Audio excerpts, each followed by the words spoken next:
همراهان همیشگی آنتن، سلام، ظهر شما بخیر.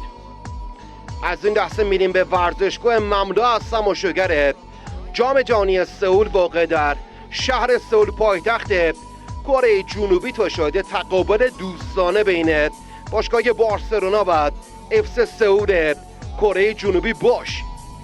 بارسلونا پاس رو به عقب، یه پاس خط شکن، موقعیت برای پدری، شلدیک پدری جای بعدی قرار گرفته بود. موقعیت برای بارسلونا 4-3 هستند. دنیال ما به سمت راست، لامین یامال ضربه رو زد، گیر عمودی دروازه، توپ ریباند و روبرت لواندوفسکی در دقیقه 8 به گل اول بازی برای بارسا روی ضد حمله برقاسه این باشگاه به ثمر رسوند. روی توپگیری عالی دنیال ما، البته جایگیری نامناسب داور، گل اول بازی رو برای بارسا لواندوفسکی به ثمر رسوند. توپ اول یامال به تیر عمودی دروازه اصابت کرده، توپ برگشتی در آستانه دروازه خالی حریف به لوا رسیده. چه کاری راحت‌تر از فروپاشی دروازه خالی اف سئول. دوندگی بالای دنیال ما سمت چپ رو فعال میکنند. نفوذ بالر ساره در حین حرکت، گل دوم نخیر. رافینیا ضربه سر بد موقعی زد، حرکت میکنه، دو نفر روی پاش میرن. پاس نمایشیش جالب نبود، 1-2 کرد با مدافع حریفات. یه گل قشنگ و یامال به ثمر میرسونه تو برتری بارسا در همون 15 دقیقه اول نیمه اول 2 برابر بشه. اینجا حرکت کرد، 2 نفر رفتن روی پاش، 1-2 که با العرب انجام داد.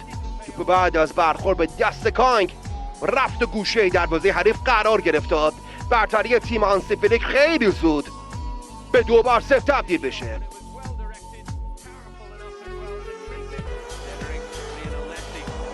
یه بازی سیال عالی و منسجم، فرصت رافینیا از آبیه تنگ پیش مستقیما با سایر نقاط دنیا به خاطر اختلاف زمان، اختلاف فصلی که دارند.